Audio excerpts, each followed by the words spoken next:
कभी सोचा है कि दोस्ती का असली मतलब क्या होता है? कई बार जवाब ना ऐसी जगहों पर छिपा होता है जहां हम सोच भी नहीं सकते।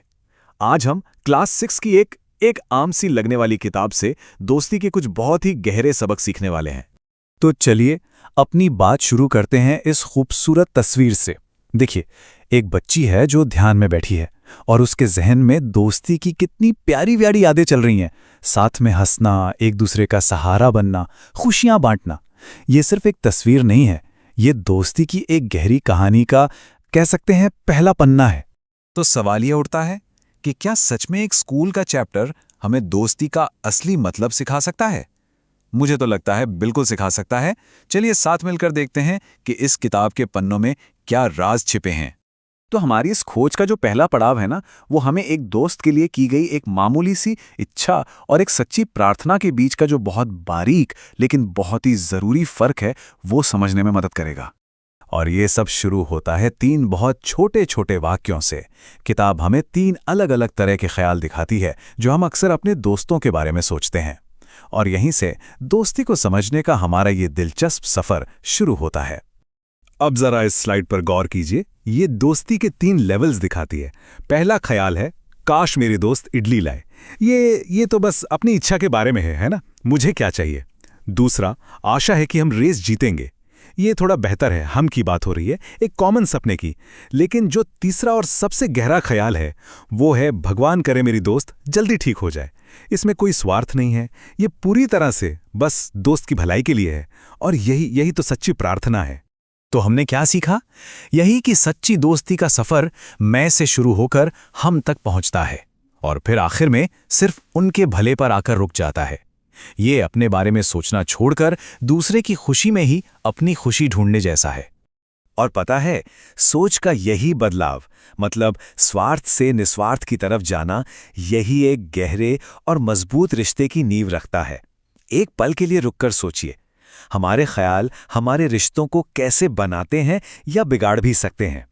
अच्छा, अब चलिए इस खोज को थोड़ा और आगे बढ़ाते हैं। इसी किताब में एक छोटी सी बहुत प्यारी सी कविता है जो दोस्ती के दिल में झांकने में हमारी मदद करेगी। कविता की पहली लाइनें ही हमें याद दिलाती हैं कि दोस्ती को हमेशा सबसे ऊपर रखना चाहिए, कि ये हमारी जिंदगी की सबसे कीमती चीजों में से एक है। फिर कविता आगे कहती है कि अच्छे दोस्त मिलना ना किसी आशीर्वाद, किसी ब्लेसिंग की तरह है, और जब हमें ऐसा आशीर्वाद मिलता है तो हमारा भी तो फर्ज बनता है कि हम बदले में अपना बेस्ट दें। ये जो एहसास है ना, यही हमें एक बेहतर दोस्त बनाता है। और ये लाइनें ये हमें सिखाती हैं कि दोस्ती सिर्फ अच्छी कामना करने का नाम नहीं है, ये सोचने से एक कदम आगे जाकर अपने दोस्त के सपनों को पूरा करने में उसकी मदद करने के बारे में है, एक्शन लेने के बारे में है। और एक बार फिर हम उसी तस्वीर पर वापस आ गए हैं। कविता के ये शब्द हमें याद दिलाते हैं कि दोस्ती सिर्फ ख्यालों में नहीं, बल्कि साथ में बिताए गए पलों में जिंदा रहती है। ये अपने दोस्त की दुनिया का हिस्सा बनने के बारे में है। चलिए अब हम इस कविता के आखिरी और शायद सबसे जरूरी सबक पर आते हैं, जो दोस्ती का असली सार है। ये पंक्तियां कितनी खूबसूरत हैं, है ना? ये हमें सिखाती हैं कि दोस्तों को सिर्फ आंखों से नहीं, बल्कि दिल की नजरों से देखना चाहिए। मतलब जो ऊपर ऊपर दिखता है, उससे आगे जाकर उन्हें गहराई से समझना चाहिए। और ये एक बहुत ही पावरफुल मैसेज है। किसी के बारे में दूर से कोई राय ना बनाना, उसे पूरी तरह जाने बिना जज ना करना, यही तो हर रिश्ते में इज्जत और भरोसे की नींव है।